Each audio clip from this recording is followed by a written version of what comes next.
জাতীয় বিপ্লব ও সংহতি দিবস উপলক্ষে রাজধানীতে র্যালি করবে বিএনপি। এই মুহূর্তে নয়াপল্টনে দলটির কেন্দ্রীয় কার্যালয়ের সামনে আছেন রিপোর্টার হাসান ওয়ালি। যাচ্ছি তার কাছে। ওয়ালি, জাতীয় বিপ্লব ও সংহতি দিবস উপলক্ষে আর কিছুক্ষণের পরই নয়াপল্টনের বিএনপি কেন্দ্রীয় কার্যালয়ের সামনে থেকে র্যালি শুরু হবে। রাজধানীর বিভিন্ন জায়গা প্রদক্ষিণ করবে এই র্যালিটি, যেটি উদ্বোধন করবেন বিএনপি মহাসচিব মির্জা ফখরুল ইসলাম আলমগীর। উপস্থিত থাকবেন বিএনপি জাতীয় স্থায়ী কমিটির সদস্যরা। এরই মধ্যে কিন্তু আমরা দেখছি নয়াপল্টনে কেন্দ্রীয় কার্যালয়ের ঠিক সামনেই অস্থায়ী মঞ্চ করা হয়েছে এবং এখানে কিন্তু ইতিমধ্যেই নেতাকর্মীরা এসে উপস্থিত হচ্ছেন। বিএনপি সহ সহযোগী সংগঠনের নেতাকর্মীরা এসেছেন। জুম্মার নামাজের পরে অনেকে মিছিল সহকারে এসে উপস্থিত হয়েছে রাজধানীর বিভিন্ন প্রান্ত থেকে।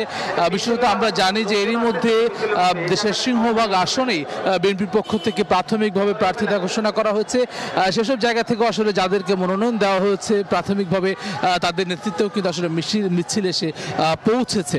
আমরা জানি যে এই 7ই নভেম্বর আজকের দিনটি 1975 সালের এই দিনে ঠিক সিপাহী জনতার যে বিপ্লবের মধ্য দিয়ে, যে সংহতির মধ্য দিয়ে শহীদ রাষ্ট্রপতি জিয়াউর রহমান ক্যান্টনমেন্ট থেকে কারাবন্দী যে অবস্থায় ছিলেন সেটি থেকে তিনি মুক্তি পান এবং একই সঙ্গে তিনি রাষ্ট্র ক্ষমতায় আসীন হন এবং বাংলাদেশের পরবর্তী যে ইতিহাস সেসব স্মরণেই কিন্তু আসলে আজকের দিনের এই দিবসটি পালন করা হচ্ছে। আমরা জানি যে বিগত 15-16 বছর যাবতই এই ধরনের আয়োজন বিএনপির পক্ষ থেকে করা সম্ভব হয়নি গত বছর, এবং আজকের দিনটি এই বছর আসলে মূলত আয়োজন করে বিএনপির তরফ থেকে স্বতঃস্ফূর্তভাবে করার সুযোগ পাচ্ছেন, যার ফলে কিন্তু নেতাকর্মীরা অনেক বেশি উচ্ছ্বসিত। একই সঙ্গে যেহেতু জাতীয় নির্বাচন একেবারে দোরগোড়ায় বলা চলে, যেহেতু সরকারের প্রতিশ্রুত সময় অনুযায়ী ফেব্রুয়ারি মাসের প্রথমত, যার ফলে কিন্তু সব মিলিয়ে চাঙ্গা আমরা দেখছি নেতাকর্মীদেরকে।